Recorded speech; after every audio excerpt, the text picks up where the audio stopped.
काफ़ी गैप के बाद आज फिर आपसे मुलाकात हो रही है। आप सोचते हैं गुरुजी चले गए कहाँ, अचानक बोलते बोलते गायब हो गए। बोलते बोलते गायब होने के पीछे कारण था कि आपको नई टेक्नोलॉजी के साथ जोड़ना। जो कमिटमेंट चल रहा है हम लोगों का कि हम कंपटीशन क्लासें दें, ये दें, वो दें, उसके लिए बहुत ज़्यादा समय, बहुत ज़्यादा एनर्जी इसमें हम लोगों को लगानी पड़ रही है। बीच में आपको पता है कि कल पिताजी की पुण्यतिथि आ गई, उस पर एक श्रद्धांजलि सभा का आयोजन था, उसकी तैयारी करनी थी। मुझे कहते हुए बड़ा गर्व है कि कल नगर पालिका के 208 हमारे सफाई कर्मचारी, कोरोना योद्धा, जिन्होंने इस समय बहुत अच्छा काम किया, लगातार ये अच्छा कर रहे हैं, उनको शॉल भेंट करके सम्मानित किया गया। अब आप इस बात को समझें कि ऑनलाइन पढ़ाई की आदत डालनी पड़ेगी, और उसी ऑनलाइन पढ़ाई की आदत में हर बार जब आप नई क्लास लेंगे तो पिछली क्लास में क्या पढ़ा है उसको देखने की आदत भी डालनी पड़ेगी, कि लिंक्ड होती है ये, एक चीज़ दूसरी चीज़ से जुड़ती है। जैसे हम लोग एल्किल हैलाइड, एरिल हैलाइड के बारे में पढ़ रहे थे, उनका वर्गीकरण पढ़ा। बड़ा सिंपल वर्गीकरण था कि यदि कार्बन sp3 संकरित अवस्था में हेलोजन जुड़े या कार्बन sp2 संकरित अवस्था में हेलोजन जुड़े, उसके आधार पर हम कैसे वर्गीकरण करें। यदि आपको याद में आ रहा है तो कार्बन यदि sp3 संकरित अवस्था में है तो उसका एल्किल हैलाइड एग्जाम्पल आपने पढ़ा, एलिल हैलाइड पढ़ा, और आपने बेंजीलिक हैलाइड भी पढ़ा। जब कार्बन sp2 संकरित से हेलोजन जुड़ा है तो आप लोगों ने एरिल हैलाइड पढ़ा, और एरिल हैलाइड के साथ में वाइनिल हैलाइड भी पढ़ा। आप लोगों ने ये पढ़ा कि हम एल्किल हैलाइड को IUPAC में हेलो एल्केन कहते हैं। आप लोगों ने ये भी पढ़ा CnH2n+1X मोनो हेलो एल्केन के सामान्य फॉर्मूलाज होते हैं, और उसमें फिर आप लोगों ने C4H9X और C5H11X के भी समावेशी बनाए। इसी बात को अपन आगे बढ़ाते हैं, और आपके इस लेसन में आगे किस तरह से बढ़ेंगे उसकी आपकी रूपरेखा होनी चाहिए। आपके इस सिलेबस में एल्किल हैलाइड के बारे में विस्तार से है। जैसे आप लोगों ने पढ़ा डाई हैलाइड, और डाई हैलाइड में आपको यदि रिकॉल कराऊं मैं तो gem dihalide, vicinal dihalide, alpha omega dihalide, इसके बारे में पढ़ेंगे। और इसके बाद ट्राई हेलो एल्केन में मैंने एक यौगिक बताया था CHX3, जिसको आप हेलो फॉर्म कहते हैं, वो हेलो फॉर्म भी आपके कोर्स में है, दोनों क्लोरोफॉर्म और आइडोफॉर्म। इसके बाद एरिल हैलाइड है, क्लोरोबेंजीन के बारे में काफ़ी विस्तार से आपके दिया हुआ है। तो ये सारा इस लेसन में आएगा। पहले सरल से कठिन की तरफ बढ़ने का सिस्टम होता है, सरल पहले पढ़ते हैं, कठिन की तरफ बढ़ेंगे। तो आप जब एल्किल हैलाइड की बात करते हैं, RX की बात करते हैं, तो आपके दिमाग में जब RX की बात करोगे तो इसमें आप लोगों ने पढ़ा है कार्बन sp3 संकरित अवस्था में होता है। sp3 संकरित अवस्था के लिए मैंने आपको ये बताया था कि कार्बन 4 सिग्मा बंध से बंधित होना चाहिए। इसमें होता है, एक मैं एकदम सिंपल एग्जांपल ले रहा हूं, CH3Cl, वही है ना जो मेथिल क्लोराइड, IUPAC में उसको बोलते हैं क्लोरोमेथेन। इसमें इस तरह से ये बंध बनते हैं, और जब ये बंध बनते हैं, इसको आप देख रहे हैं तो आपको पता लग रहा है कि चारों सिग्मा बंद है, एकल बंद सिग्मा बंद होता है। चारों जब सिग्मा बंद है तो संकरण हो गया sp3, और जो ही sp3 संकरण दिमाग में आता है आपकी तुरंत बात आ जाती है कि ज्यामिति चतुष्फलकीय होती है।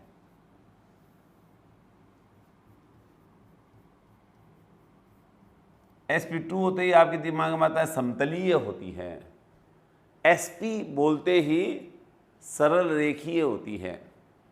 इससे आगे आप पढ़ेंगे sp3d, जैसे PCl5 में फास्फोरस होता है, आपके त्रिभुजीय द्विपिरामिडीय होती है। आप sf6 की बात करेंगे तो आप बोलेंगे इसकी अष्टफलकीय ज्यामिति होती है। IF7 की बात करेंगे, पंचभुजीय द्विपिरामिडीय ज्यामिति होती है। लेकिन यहाँ फिर मैं कह रहा हूँ शुरू कठिन से सरल से कठिन की तरफ बढ़ रहे हैं। sp3 संकरण है तो चतुष्फलकीय ज्यामिति है, और जो चतुष्फलकीय ज्यामिति बोलते हैं और जिसमें लोन पेयर नहीं है, देखो दो होते हैं, एक होता है LP और एक होता है BP। लोन पेयर और बॉन्ड पेयर। लोन पेयर का मतलब एकाकी इलेक्ट्रॉनिक गुण, बॉन्ड पेयर का मतलब बंधित इलेक्ट्रॉनिक गुण। बॉन्ड पेयर, ये चारों बंद बने, ये बॉन्ड पेयर में आते हैं। दो दो इलेक्ट्रॉन होंगे ना, पेयर का मतलब जोड़े से है। जब बंद बना है तो दो इलेक्ट्रॉन भाग ले रहे हैं उस बंद बनाने में, एकल बंद में, तो बॉन्ड पेयर हैं 4 इसमें। तो मैं ये कह रहा हूँ सारे यदि बॉन्ड पेयर है, इसमें लोन पेयर हो ही नहीं सकता क्योंकि कार्बन की चारों संयोजकताएं संतुष्ट है। तो बंद कोण कितना होगा? 109 डिग्री 28 मिनट। बंद कोण और ज्यामिति ये डिपेंड करती है कि चारों संग्रहित कक्षक जो मैंने एक दिन 4 लोटड़ी वाले बनाए थे, याद है क्या? 4 लोटड़ियाँ बनाई थी मैंने इस तरह से, ये 4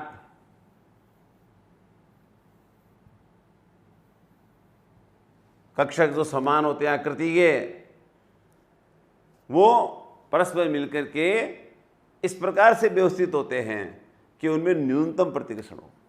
अब जब न्यूनतम प्रतिकर्षण होगा तो ज्यामिति कैसी बनेगी? तो मैं यहाँ कह रहा हूँ चतुष्फलकीय बनेगी। तो आप इस तरह से आराम से एक चतुष्फलक बना दीजिएगा, आराम से बना दो, कोई दिक्कत नहीं है। 4 ये कक्षक है, इसमें बंद कोण कितना आ जाएगा? 109 डिग्री 28 मिनट। क्लियर है? ये कार्बन है, ये अभी तक जो लिखा है ये मेथिल क्लोराइड नहीं है भाई। कार्बन संकरित अवस्था में मेथिल क्लोराइड नहीं है। कई बार ऐसे बच्चे गलत बोलते हैं कि सर मेथिल क्लोराइड sp3 संकरित, मेथिल क्लोराइड नहीं है sp3 संकरित। sp3 संकरित अवस्था में मेथिल क्लोराइड का कार्बन परमाणु है। ये कार्बन परमाणु की संरचना बनी चतुष्फलकीय के रूप में। अब ये 3 जो बंध बन रहे हैं, आप लोगों को पता होगा एक संकरण शब्द आता है, एक अतिव्यापन होता है, ओवरलैपिंग। पहले संकरण होता है और फिर संकरित कक्षक अतिव्यापन के द्वारा बंध का निर्माण करते हैं। अब अतिव्यापन किससे होगा? ये तो कार्बन है, इसके साथ में कौन बंध बना रहा है?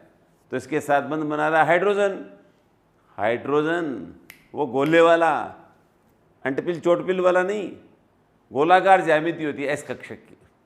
हाइड्रोजन का तो आपको पता है ना, वरना s1 इलेक्ट्रॉनिक विन्यास होता है, एस कक्षक की आकृति गोलाकार है। 2s होता तो भी गोलाकार है, 3s होता तो भी गोलाकार है, 4s होता तो भी गोलाकार है। गोला ही बड़ा होता जाता है, आकार बढ़ता जाता है। 1s से 2s बड़ा, 2s से 3s बड़ा, 3s से 4s बड़ा, इस तरह से। तो एस कक्षक गोलाकार होता है। तो मैंने यहाँ लिख दिया, ये देखिए ये हाइड्रोजन है। दरअसल ये क्या है? ये हाइड्रोजन है। इसी तरह से यहाँ अतिव्यापन हुआ, ये क्या है? दरअसल हाइड्रोजन है। यहाँ मैंने एक गोला बनाया, तो हाइड्रोजन जो 3 हैं ये इस तरह से अतिव्यापन के द्वारा बंध बनाएंगे। यहाँ जो किस प्रकार का अतिव्यापन है ये क्वेश्चन पूछते हैं तो आपको पता चलेगा 3 जो अतिव्यापन है वह है sp3s। क्यों बोला मैंने इसे ओवरलैपिंग के बारे में? ये 3 जो बंध बने हैं इसमें तो 2 है, एक तो कार्बन का कक्षक है, एक हाइड्रोजन का कक्षक है। कार्बन का कौन सा कक्षक है? एस या पी नहीं है, क्योंकि कार्बन के तो चारों ही कक्षक अब संकरण के द्वारा एक से हो गए। और कैसे हो गए? sp3 हो गए। इसलिए ये sp3 लिखा मैंने, देखो यहाँ क्या लिखा है, 3 जो इसमें बने हैं ये sp3 असतिव्यापन द्वारा बंध बने हैं। और अब चौथा रह गया, कौन सा? इसमें क्लोरीन है। क्लोरीन का आपको पता है परमाणु क्रमांक 17 होता है, और आपको इलेक्ट्रॉन विन्यास भी निश्चित रूप से आता होगा। मैंने सबसे पहले नियोन क्यों लिखा भाई? 17 होता है ना, 17, तो 10 वाला अक्रिय गैस का पहले लिख लेते हैं। फिर संयोजी कोष हो गया, तीसरा आएगा इसमें 3px2 3y2 3pz1। देखिए एक इलेक्ट्रॉन का साझा होता है। यहाँ कार्बन के कितने इलेक्ट्रॉन है? एक है, एक हाइड्रोजन का है। इसको आप और अच्छे से देखो, एक भी लिख सकते, तीर लगा करके। अब कार्बन का एक इलेक्ट्रॉन, लेकिन क्लोरीन का कौन सा कक्षक बंध बनाने में भाग ले रहा है? तो आप कहेंगे कार्बन का पी कक्षक भाग ले रहा है। और जब आप पी कक्षक कहेंगे तो पी कक्षक की आकृति कैसी होती है? डंबलाकार होती है। कैसी होती है? ये पी कक्षक आ गया, ये Cl है, ये मान लीजिए, ये भी सिग्मा बंध है। इसका मतलब एक sp3 p अतिव्यापन के द्वारा बंध बन रहा है।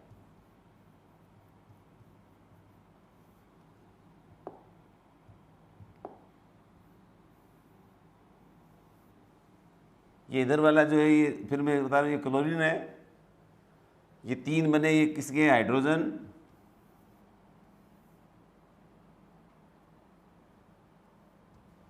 तो कुल मिला के जो 4 बंध बने, ये इसकी कंप्लीट संरचना है, कुछ ज़्यादा प्रॉब्लम भी नहीं है। कार्बन sp3 संकरित अवस्था में है, 109 डिग्री 28 मिनट बंध कोण है, ज्यामिति चतुष्फलकीय है, 3 बंध हाइड्रोजन के साथ अतिव्यापन के द्वारा बन रहे हैं, एक हेलोजन के साथ अतिव्यापन के द्वारा बन रहा है। हेलोजन आप दूसरा लेंगे, फ्लोरीन तो अभी डंबल आना है, उसका संयोजी कोष 2pz कक्षक भाग लेगा।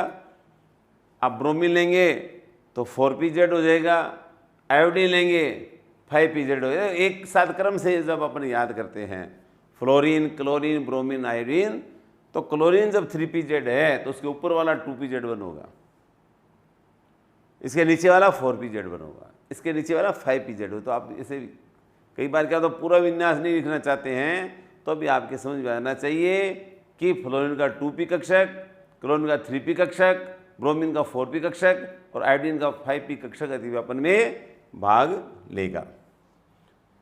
क्लियर है? चलो आगे बढ़ते हैं अपन। दूसरी बात पे आते हैं अपन कि जो CX आबंध है,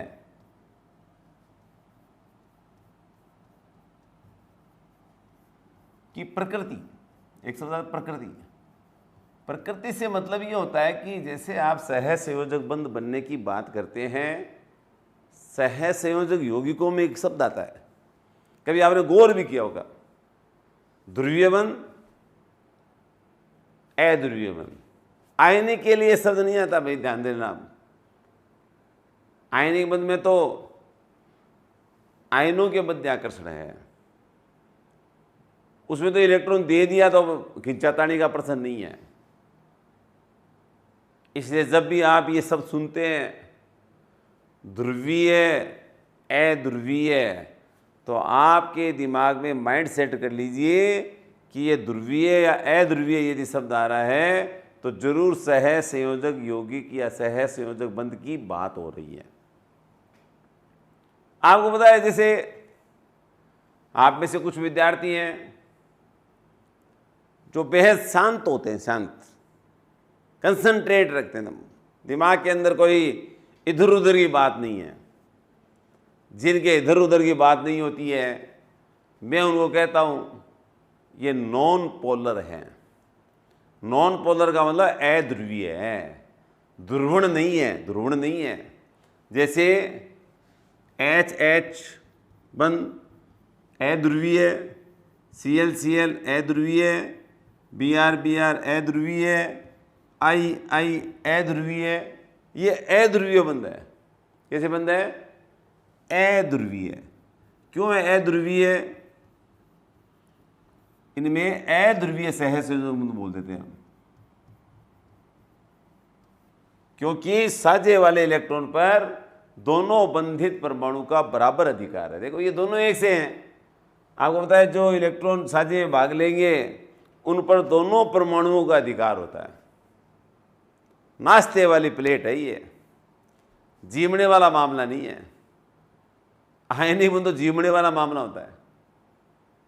हम लोग जब पहले, आज का समय तो बदल गया, कहीं भोजन करने जाते थे तो अब मिठाई जब मिल रही हो तो पूड़ी से कौन माथा पूड़ी करे, और कई बार पूड़ी परोसने वाला पहले परोसते थे से पंगत में बिठा के, तो पूड़ी दे दी किसी ने, ज़्यादा दे दी, तो जूठा छोड़ने का परंपरा था नहीं, तो क्या करते हैं कि धीमे से पास वाली के अंदर वो पूड़ी रख देते हैं।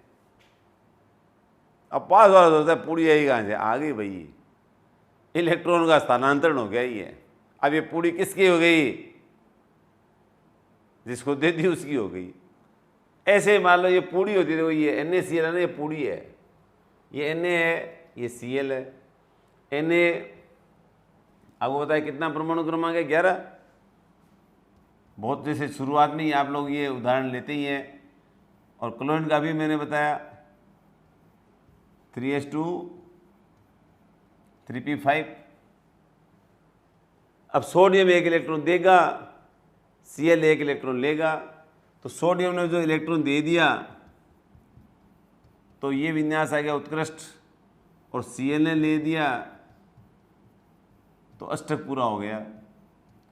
अब बताओ, जो इलेक्ट्रॉन Cl ने ग्रहण किया है, जिसे क्लोराइड बना है, वो उस इलेक्ट्रॉन पर किसका अधिकार है? सोडियम का है क्या? सोडियम का मैंने दे दिया भाई, मेरा अधिकार नहीं है। अब सिर्फ किसका अधिकार हो गया? Cl का। इसलिए आयनिक बंध के अंदर ध्रुवण अध्रुवण की बात नहीं होती है, ध्रुवीय और अध्रुवीय की बात होती है सहसंयोजक बंध में, ध्यान रखना। और यदि बंधित परमाणुओं की, बंधित इन्हीं को बोलते हैं जिनके मध्य बंध बना, उन्हें बंधित परमाणु बोलते हैं, उनकी विद्युत ऋणता में अंतर नहीं हो, जैसे कैसे होगी? दोनों ही समान ही होनी है इनकी, तो विद्युत ऋणता में जब अंतर नहीं होगा तो वे बंध अध्रुवीय होंगे। अब बात करते हैं, कई विद्यार्थी ऐसे भी होते हैं जो इस बात को नहीं समझते हैं कि सर ये जो आप कह रहे हैं वो बात तो ठीक है, लेकिन हमें तो विद्युत ऋणात्मकता का पता नहीं है कितनी होती है। देखिए, आकार कितना है साइज याद नहीं रखना है, आयनन एंथैल्पी कितनी है मान याद नहीं रखना है, इलेक्ट्रॉन लब्धि एंथैल्पी कितनी है मान याद नहीं रखना है, लेकिन विद्युत ऋणात्मकता कितनी है ये मान याद रखना है। अब कई बच्चे पूछते हैं, हाँ सुमेरमल ये, हाँ अरे पूरे नहीं याद करने, वो प्रेशर में आ गया, ऐसे पसीना पहुंच रहा है कि सर क्या सभी के याद करने हैं? अरे सभी के नहीं करने हैं। कार्बनिक यौगिक कहना है बेचारा बड़ा ठीक है, कार्बनिक यौगिक में केंद्र में तो खेलेगा कार्बन, और साथ में बल्लेबाजी करने कौन आएगा? कभी हाइड्रोजन, कभी क्लोरीन, कभी ब्रोमीन, कभी आयोडीन, कभी सल्फर, कभी नाइट्रोजन। इतने में टीम ऑल आउट है। इतने तो तत्व भाग लेते हैं मोस्टली, उनकी याद कर लो आप। तो खास जो विद्युत ऋणात्मकता है, इलेक्ट्रोनेगेटिव तो विद्युत ऋणात्मकता, और विद्युत ऋणात्मकता के बारे में मैंने एक पिछले लेसन में बताया होगा, बंधित अवस्था में, इसलिए मैं वो नाश्ते वाली बात कर रहा था। आयनिक बंध तो पूड़ी वाली बात हो गई जिसमें स्थानांतरण हो गया, और सहसंयोजक बंध में नाश्ते वाली बात है कि एक प्लेट के अंदर दो जने जब नाश्ता करते हैं तो वो प्लेट के अंदर जो सामग्री है उन पर दोनों का अधिकार होता है। अब दोनों ने बराबर बराबर खाया तो अध्रुवीय है, और यदि एक ने ज़्यादा गटकाया तो ध्रुवीय है। किसी प्लेट में दो गुलाब जामुन है, अब गुलाब जामुन को अपनी ओर आकर्षित करने की क्षमता विद्युत ऋणात्मकता कहलाती है। गुलाब जामुन का मतलब जिसका प्रभावी नाभिक आवेश ज़्यादा है वो ज़्यादा खा सकता है। ऐसे ही ये जो विद्युत ऋणात्मकता है, इनके आपको मान याद होने चाहिए। किसके मान? विद्युत ऋणात्मकता के। खास जो तत्व हैं, देखिए फ्लोरीन तो टॉपर है ही, मैंने आपको बताया था आवर्त सारणी के 3 टॉपर, 3 तत्व को मेरिट में स्थान देता हूं मैं। और मैंने पहले ही बोला है विद्युत ऋणात्मकता फ्लोरीन की सबसे ज़्यादा है, इलेक्ट्रॉन लब्धि एंथैल्पी क्लोरीन की सबसे ज़्यादा है, और आयनन एंथैल्पी हीलियम की सबसे ज़्यादा है। तो फ्लोरीन सबसे अधिक विद्युत ऋणात्मकता वाला तत्व है, 4 उसकी याद करनी है। ऑक्सीजन की 3.5, क्लोरीन की 3.2, ब्रोमीन की 3,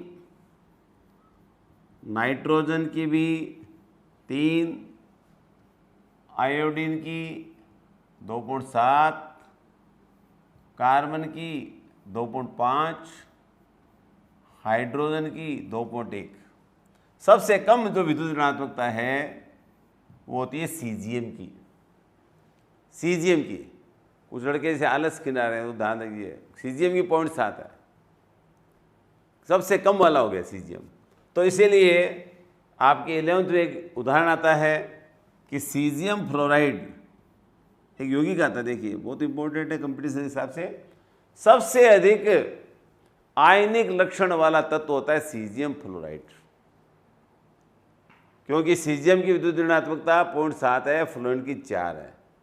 विद्युत ऋणता में अंतर पड़ने के साथ साथ यदि आपको 11th का एक सूत्र याद आता है, प्रतिशत आयनिक लक्षण,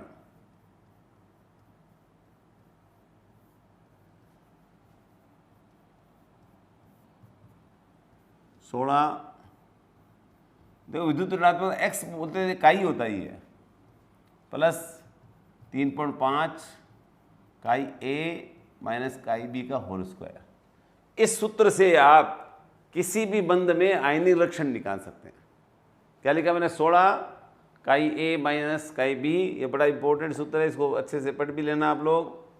कभी भी आप लोगों को आयनिक लक्षण निकालना हो, विद्युत ऋणात्मकता का मान ध्यान में हो, तो 16 काई ए माइनस काई बी प्लस 3.5 काई ए माइनस काई बी का होल स्क्वायर। यहाँ जिसकी विद्युत ऋणता ज़्यादा है उसको ए मानना है, कम है उसको बी मानना है। देखो ध्यान देना आप, विद्युत ऋणात्मकता 2 तत्व होंगे, कम वाला ए होगा, कम वाला बी होगा या और ज़्यादा वाला ए होगा। चलिए खैर, ये तो मैं बीच में ऐसी बात आ गई जब आपको आयनिक लक्षण का एक सूत्र मैंने बता दिया, 16 काई ए माइनस काई बी प्लस 3.5 काई ए माइनस काई बी का होल स्क्वायर।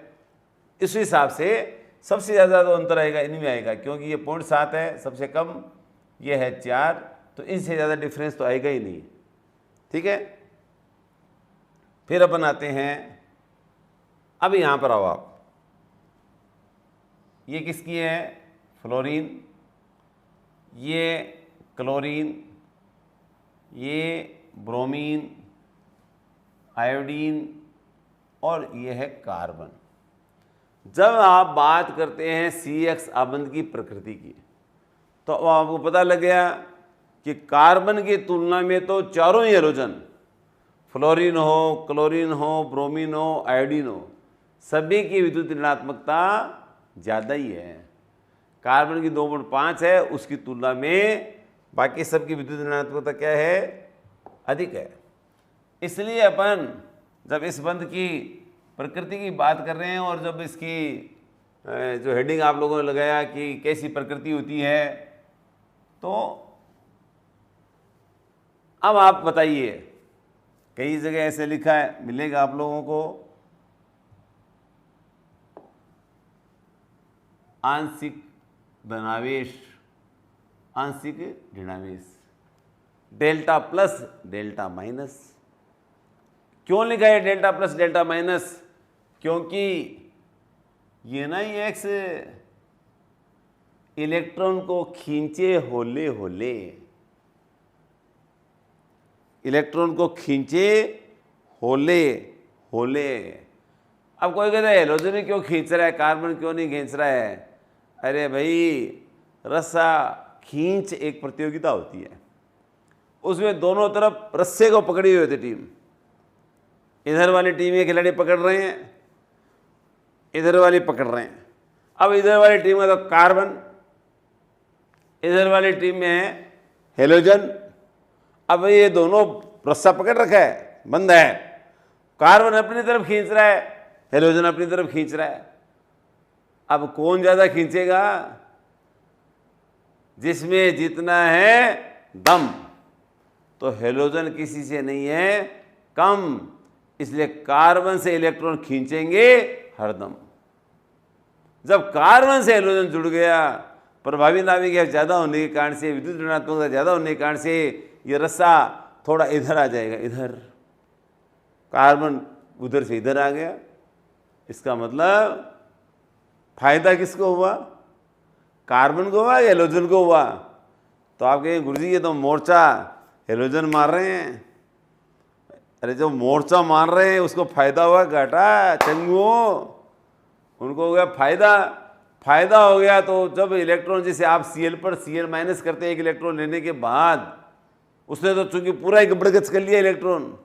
यहाँ गब्बड़गच नहीं कर रहा है, यहाँ बंद टूट नहीं रहा है, बंद तो बना हुआ ही है। खेल तो सिर्फ साझे वाले इलेक्ट्रॉन किधर खिसकेंगे, तो जोर लगाएगा हिस्सा में हेलोजन बाजी मार रहा है। इसलिए हेलोजन पर आंशिक, ये तीर का निशान का मतलब यही है, जिसकी विद्युत ऋणात्मकता ज्यादा है उसकी तरफ तीर का निशान लगाते हैं। कई बार इसको ऐसे भी लिखते हैं अपन, इसने ऐसे लिख दिया, आंशिक ऋणावेश आंशिक धनावेश। इसका मतलब कि CX आबंध ध्रुवीय होता है। कैसा होता है? CX आबंध ध्रुवीय होता है। लाइन क्लियर है? CX आबंध ध्रुवीय होता है। अब ध्रुवीय तो हो गया, ज्यादा कौन सा होगा? तो बड़ा सरल सी बात है, ध्रुवता का क्रम। जिसकी विद्युत ऋणात्मकता ज्यादा वो बंध ज्यादा ध्रुवीय होगा। जिसकी विद्युत ऋणता का अंतर ज्यादा है वो ज्यादा ध्रुवीय होगा। तो आपको पता है ज्यादा अंतर किस में आएगा? फ्लोरीन और कार्बन की विद्युत ऋणता में। उससे कम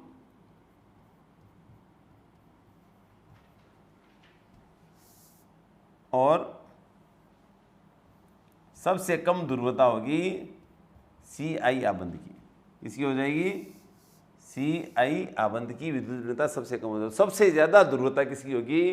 Cf की, क्योंकि फ्लोरीन जो है उसकी विद्युत ऋणात्मकता सबसे ज्यादा है, क्लोरीन की उससे कम है, ब्रोमीन की से, आयोडीन की से कम है। तो ये आप ध्यान रखिए कि इनमें, इसका आपको पता है ध्रुवता को द्विध्रुव आगुण से बताते हैं। किसे व्यक्त करते हैं? द्विध्रुव आगुण से व्यक्त करते हैं। द्विध्रुव आगुण का मान ध्रुवता पर डिपेंड करेगा। सबसे अधिक बंध Cf होगा। ये आपका सेकंड टॉपिक हो गया। पहला टॉपिक आपको बता दिया कि ज्यामिति और आकृति के बारे में, और दूसरा मैंने बता दिया ध्रुवता के बारे में। तो जब Cf आबंध सबसे ज्यादा ध्रुवीय है, क्यों है? विद्युत ऋणता में अंतर के आधार पे बोल रहा हूं मैं ये बात, आपको भी इसी आधार पे बोलना है। यदि बंध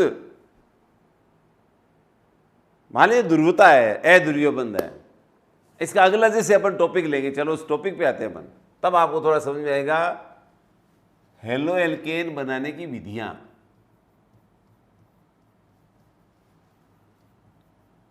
हेलो एल्केन बनाने की विधियां।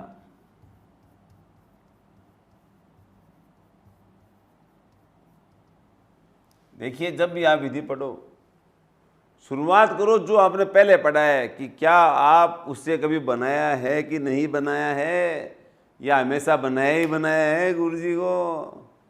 अपने आप को, जो नहीं पढ़ते वो अपने आप को बनाते हैं भैया। गुरुजी तो भविष्य बनाते हैं, वो शिष्य जो गुरुजी को बनाते हैं, तो गुरुजी को बनाने से पहले खुद बनते हैं। इसलिए मैं जब बनाने की बात यहाँ कह रहा हूँ वो बनाना नहीं है, उल्लू बनाना नहीं है, उल्लू बनाना मतलब प्रिपरेशन। एल के लेड कैसे बनाएंगे?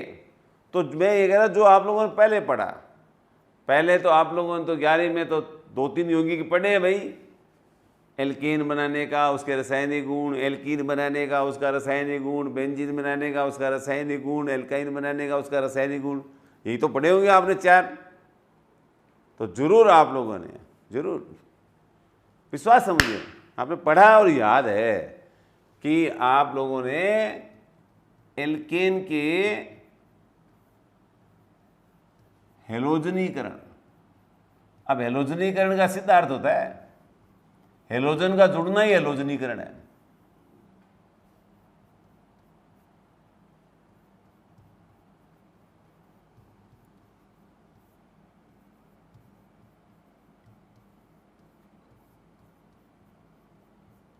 पहला ही जो है, जो आप लोग इसमें पढ़ चुके हैं 11वीं में, वही से शुरू कर रहे हैं। हेलोजनीकरण शब्द आया, शब्द हेलोजन का जुड़ना, ध्यान रखो आप। यहां यदि मैं शब्द बोलता हाइड्रो हेलोजनीकरण, तो हाइड्रोजन जुड़ता है, हेलोजन जुड़ता है। जब मैं ये बोलता हूं सिर्फ हाइड्रोजनीकरण, तो हाइड्रोजन जुड़ता है। जब मैं कहता वी हाइड्रोजनीकरण, वी आ गया, वी जैसा होता हाइड्रोजन का निकलना, वी हेलोजनीकरण, हेलोजन का निकलना, वी हाइड्रो हेलोजनीकरण, हाइड्रोजन और हेलोजन का निकलना। तो पहले तो इस शब्द पे आपको लगना चाहिए काफी सरल शब्द है ये। हेलोजनीकरण का मतलब है हेलोजन का जुड़ना, और सब विद्यार्थियों को ध्यान में है ये RH, ये लिखा मैंने RH, क्या होता है ये? एल्किल होगा। एक बच्चे तो कमाल कर दिया, गिनना शुरू कर दिया। मैंने कहा RH का क्या अर्थ होता है? कि गुरु जी ABCDEFGHIJKLMNOPQ, मैं अगर क्या गिन रहे हैं? का R देखता हूँ कितने नंबर पे आता है।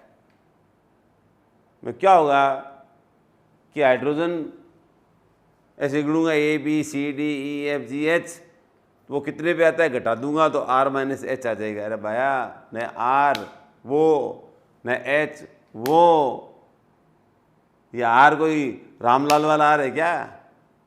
ये H को हनुमान वाला H है क्या?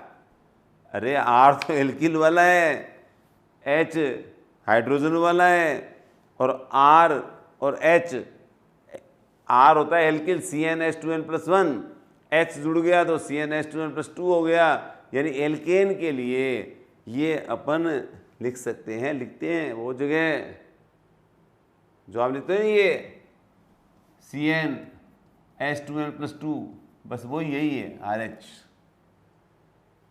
इसकी हेलोजन और हेलोजन के लिए तो आपको पता है X से व्यक्त करते हैं, 17वें वर्ग वाले ना X से व्यक्त करते हैं, X से। यहां पर HNu लिखा होता है, कभी डेल्टा लिखा होता है, कई बार O2 भी लिखा होता है, कभी प्रोक्साइड लिखा होता है। इसको अपन व्याख्या करेंगे। चूंकि ये यौगिक बनेगा तो ये यौगिक बनते ही आपके दिमाग में ये आना चाहिए, आया होगा कि सर यहाँ एक H हटता है और जहाँ H हट रहा है वहाँ पर हेलोजन आता है। और आपने बताया कि किसी भी स्पीसीज से परमाणु या परमाणु का समूह हटे, उसके स्थान पर दूसरा परमाणु या परमाणु समूह आ जाए, H हट गया, ये परमाणु है, और उसके स्थान पर हेलोजन आ गया, दूसरा आ गया। तो यदि ऐसी स्थिति आती है, देखो कितनी सरल परिभाषाएं होती है। आप बोले प्रतिस्थापन भी क्या कहते हैं? आप कहते हैं, कई लड़कों शब्द हवा में रह जाते हैं कि गुरु जी अरे कहाँ गया आवाज, क्या सोच रहे तू? अरे कुछ नहीं सोचना। परमाणु, कोई परमाणु या परमाणु समूह है, यदि दूसरे परमाणु या परमाणु के समूह के द्वारा हट जाए, हटाने को ही प्रतिस्थापन कहते हैं। जैसे विद्यार्थियों में पिछली बार कोई बच्चा टॉपर आया, अब दूसरे लड़के ने मेहनत कर ली तो उस टॉपर को क्या कर देगा? प्रतिस्थापन कर देगा। स्थान किसी का फिक्स नहीं है। कमजोर हो गए, धीमे वाले हैं, उनको तेज वाला हटा देगा, प्रतिस्थापित करेगा। वैसे ही यहाँ हाइड्रोजन को हेलोजन ने हटा दिया तो ये प्रतिस्थापन हो गए। तो जिन्होंने ढंग से पढ़ा और पढ़ना चाहिए, आपके दिमाग में ये विचार आना चाहिए कि प्रतिस्थापन हेलोजन ने तो किया है, लेकिन ये है अभिक्रिया, प्रतिस्थापन तो हो गई, लेकिन प्रतिस्थापन अभिक्रिया तो 3 प्रकार की होती है। 3 प्रकार की होती है प्रतिस्थापन। मुक्त मूलक प्रतिस्थापन अभिक्रिया, इलेक्ट्रॉन स्नेही प्रतिस्थापन अभिक्रिया, नाभिक स्नेही प्रतिस्थापन अभिक्रिया। जब भी प्रतिस्थापन अभिक्रिया शब्द आए दिमाग में कार्बनिक यौगिकों की, तो आपके मन में 3 नाम उमड़ घुमड़ कर आने चाहिए। ये मुक्त मूलक प्रतिस्थापन होगी, या ये इलेक्ट्रॉन स्नेही प्रतिस्थापन होगी, या यह नाभिक स्नेही प्रतिस्थापन होगी।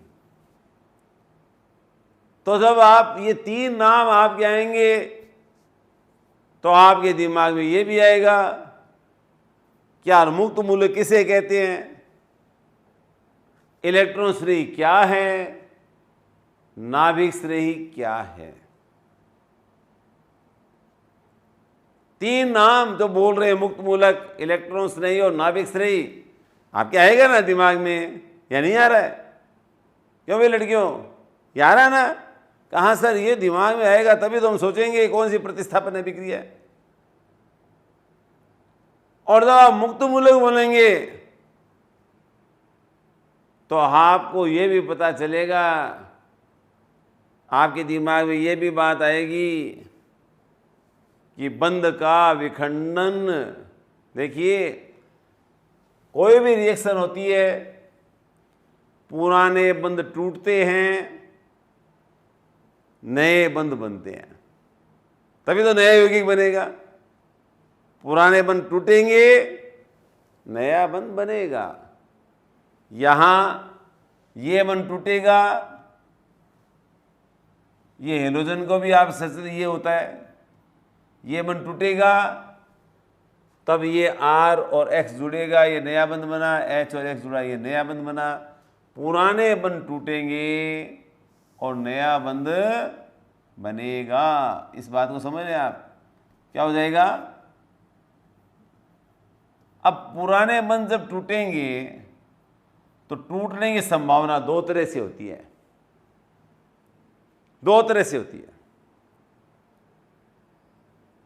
मदन मोहन, तुम्हें मैं लड्डू देता हूं, लड्डू, ये लड्डू देता हूं, पुराने खाने का, उस लड्डू के 2 हिस्से करने का। बोरो खिंडलो नहीं चाहिए,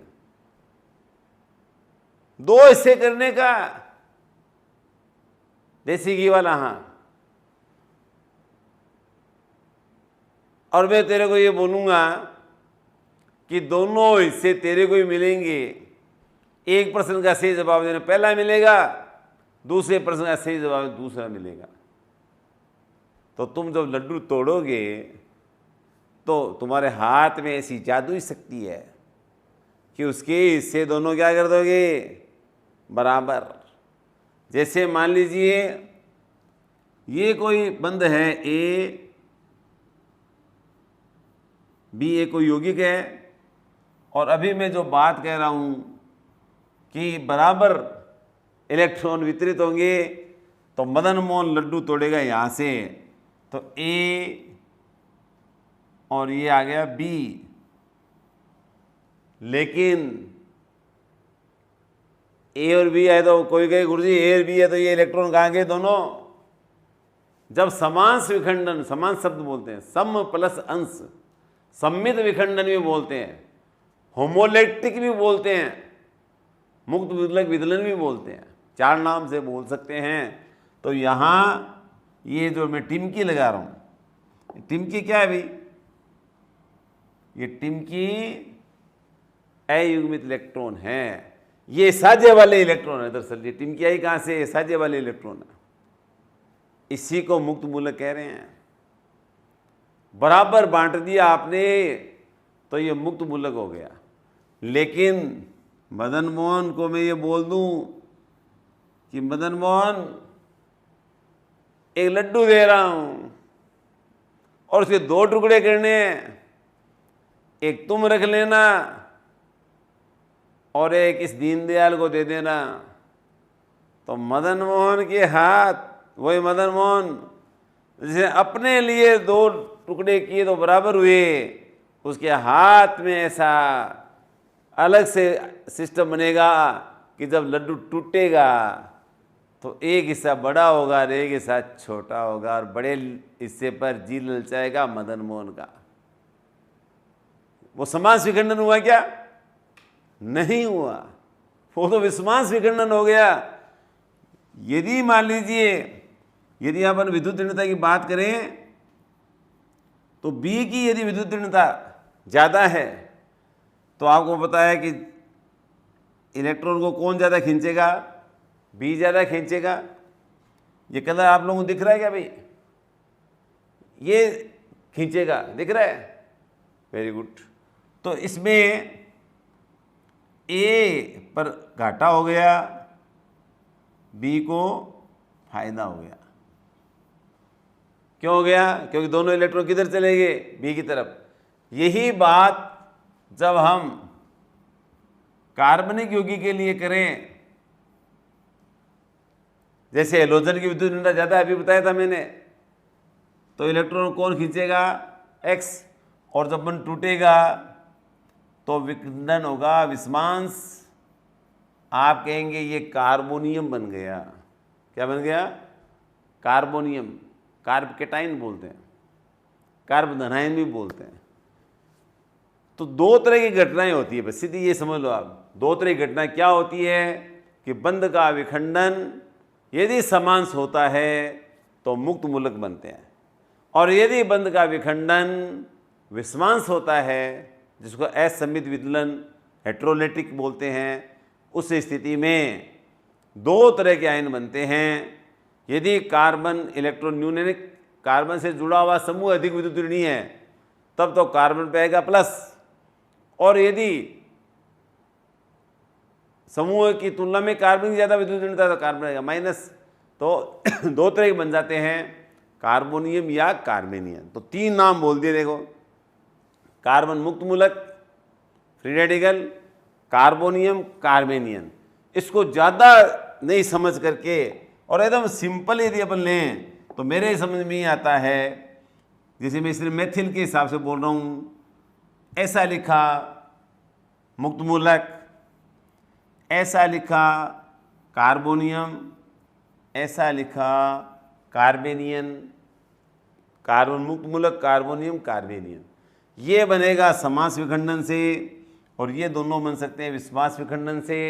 डिपेंड किस बात पर कर रहा है कि बंधित परमाणुओं की विद्युत ऋणता में अंतर ज़्यादा है या कम है, डिपेंड करेगा विद्युत ऋणता पर।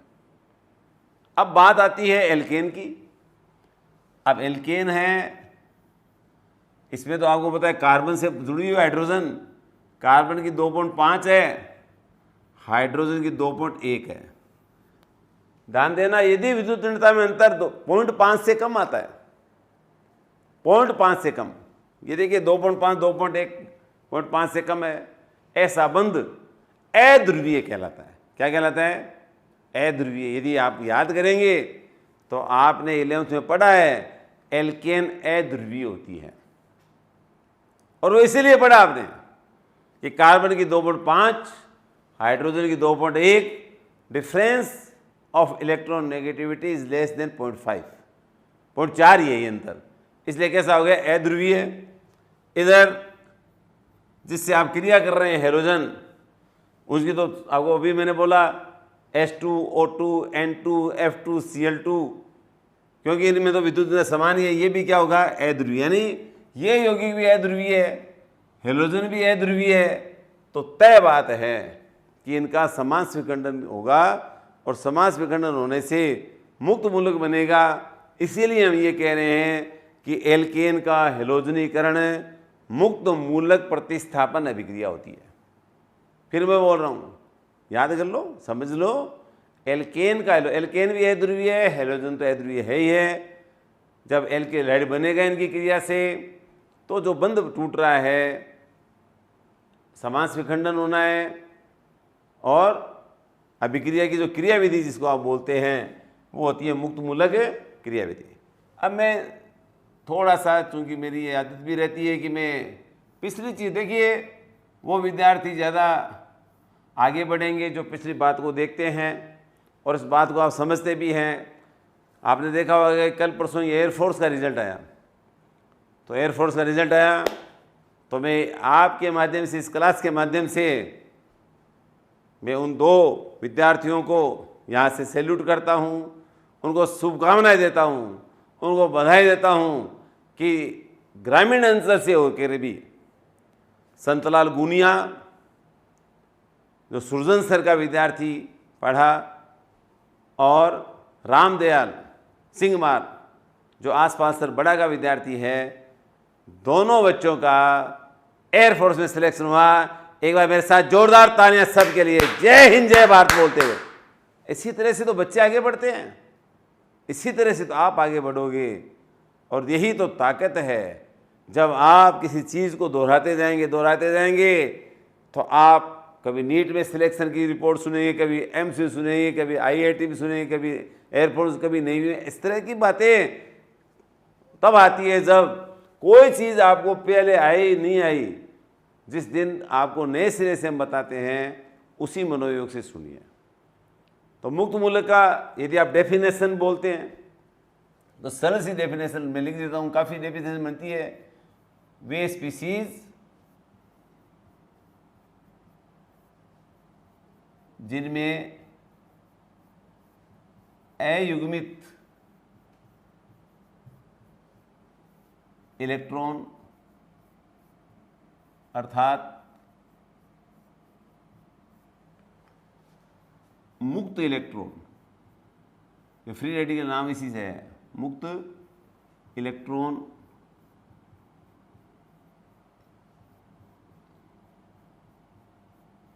आप घुमा कैसे बोलते हैं, अयुग्मित इलेक्ट्रॉन युक्त, मुक्त इलेक्ट्रॉन युक्त स्पीसीज मुक्त मूलक कहलाते हैं। और मुक्त मूलक समास विखंडन से बनते हैं।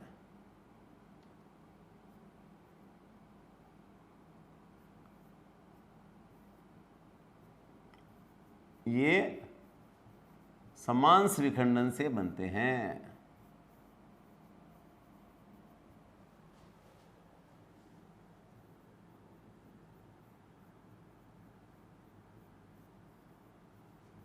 बताइए इन पर आवेश होगा क्या भाई? आवेश वाले तो भाई 2 रह गए ना, कार्बोनियम कार्बेनियन। वो क्या कहेंगे, वो कार्बोनियम बोला मेरे प्लस है, कार्बोनियम मेरे माइनस, लड़ रहे हैं, carbon plus carbon minus, carbonium carbanion, carbonium carbanion, carbon. उसी समय मुक्त मूलक क्लोजअप की मुस्कान कहता है, वो कहता है नहीं हमारे में प्लस, नहीं हम पे माइनस, हम तो उदासीन है। ये उदासीन होते हैं, उदासीन। बताइए क्रियाशील कम होंगे कि ज्यादा होंगे? डेफिनेटली ज्यादा होंगे, क्योंकि अयुग्मित इलेक्ट्रॉन है ना, वो तो आक्रमण करके बंध बनाना चाहेगा। इसलिए ये मैं शॉर्ट में लिख रहा हूं क्योंकि आप 11th का टॉपिक है, लेकिन सारी बात आ जाती है। ये अत्यधिक क्रियाशील है।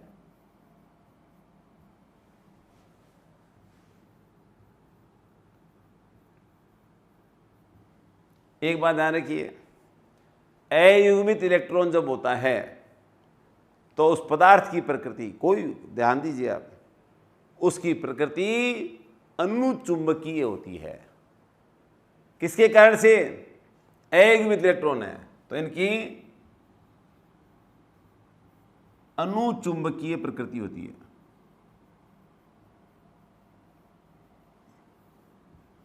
इनकी अनुचुंबकीय प्रकृति होती है।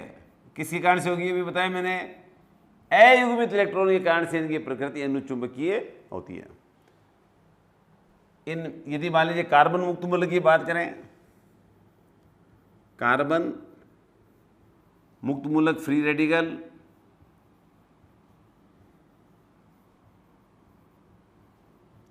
अयुग्मित इलेक्ट्रॉन वाला कार्बन, काफी सरल भाषा में बोल रहा हूं मैं, कार्बन sp2 संग्रहित अवस्था में होता है। कौन सी में?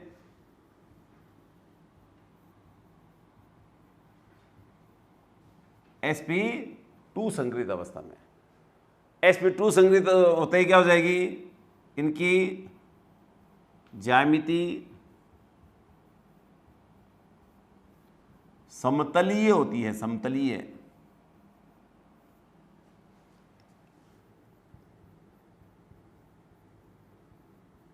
कैसी ज्यामिति होती है? समतलीय।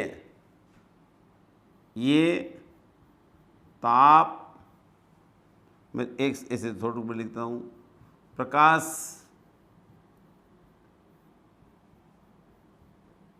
O2 या पेरोक्साइड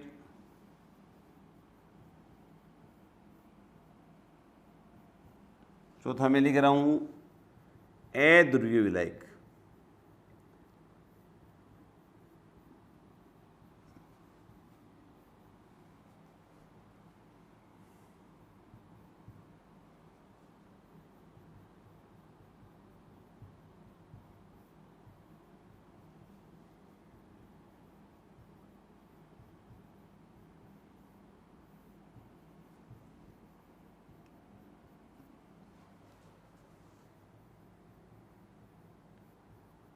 मुक्त मूलक बनाने की क्षमता। देखिए मैंने ये 4-5 बात लिख दी, ये अनुकूल है यार।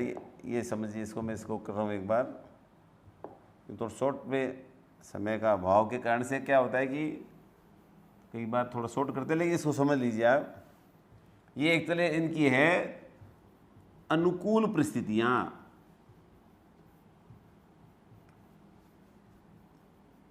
अनुकूल परिस्थितियों और समझते हो आप कि मुक्त मूलक बनेंगे कैसे? उसकी अनुकूल कंडीशन क्या होगी?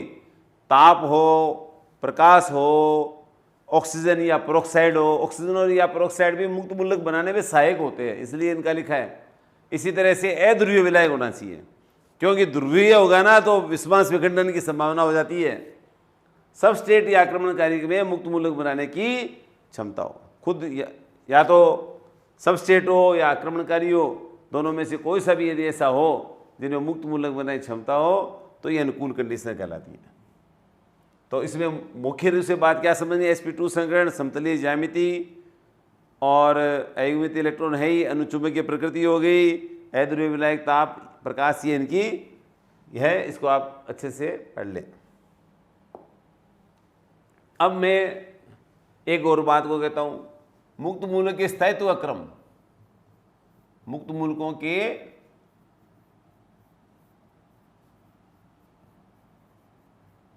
स्थायित्व का क्रम। कौन सा मुक्त मूलक ज्यादा स्थायी होगा, कौन सा मुक्त मूलक कम स्थायी होगा? तो 4-5 जो प्रचलित एग्जाम्पल चलते हैं, वैसे तो काफी लंबा टॉपिक है, कुछ जो प्रचलित है कंपटीशन में जिनके बारे में या सामान्यतः आपको ज्ञान होना चाहिए वो लिख देता हूं मैं। C6, ये लिखने का मतलब है ट्राइफेनिल कार्बन मुक्त मूलक।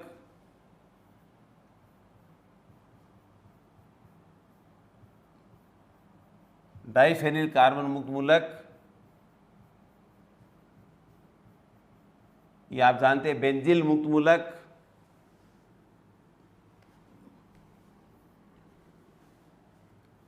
ये आ जाएगा एलिल मुक्त मूलक, तृतीयक जो भी है एल्किल का, द्वितीयक, प्राथमिक, ये आ जाएगा वाइनिल। सबसे कम स्थायी होता है मेथिल।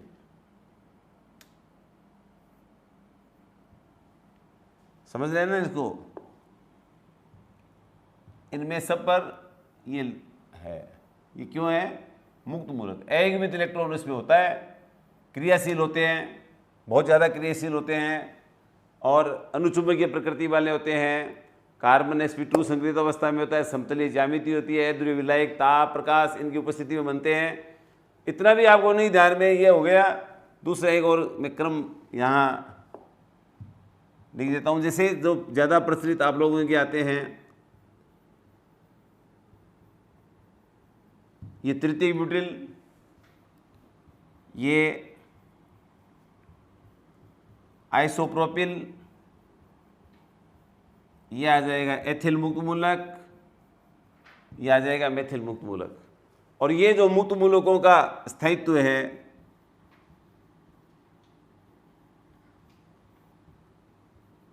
मुक्त मूलकों का स्थायित्व है,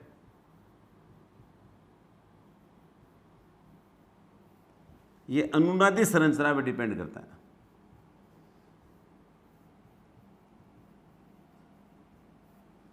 जितनी ज़्यादा अनुनादी संरचना, मुक्त मूलक का स्थायित्व तो उतना ही ज़्यादा। जैसे ये जो मुक्त मूलक है, इस कार्बन से जुड़े हुए जितने हाइड्रोजन जोड़ लेना आप, उसमें एक जोड़ दो। जैसे इसकी कितनी अनुनादी संरचना बनेगी? पहले वाले की 10, दूसरे में इससे जुड़ा हुआ जो कार्बन है उसमें 6 हाइड्रोजन है, तो इसकी कितनी बनेगी? 7। इससे जुड़ा हुआ एक है तो कितनी बनेगी? 4। ये एक संरचना होती है। तो जितनी ज़्यादा अनुनादी संरचनाएं उतना ही उनका स्थायित्व अधिक होता है। तो मुक्त मूलकों का स्थायित्व अनुनाद पर निर्भर करता है। अनुनादी संरचनाएं जितनी ज़्यादा होगी उनका स्थायित्व उतना ही ज़्यादा होता है। और जैसे जिसका कम स्थायित्व है, इसका मतलब वो ज़्यादा क्रियाशील है। ध्यान देना आप भाई, जो ज़्यादा स्थायी है वो तो होगा कम क्रियाशील, और कम स्थायी है वो ज़्यादा क्रियाशील। जैसे सबसे ज़्यादा क्रियाशील होगा मेथिल, सबसे कम क्रियाशील होगा ये जिसको आप तृतीय ब्यूटिल मुक्त मूलक कहते हैं। तो आज मैंने आपको, चूँकि अब टॉपिक काफ़ी गंभीर होते हैं, लंबे चलते हैं, तो मैं बताना तो आपको पूरा वाइंड अप करना चाह रहा था, समय अभाव रह गया। बाकी एल्केन का हेलोजनीकरण पढ़ रहे थे, शेष जो भाग रह गया इसको अपन कल पढ़ेंगे। यहाँ इसको आज ज़रूर आप रिवीजन कीजिए। जय हिंद, जय भारत।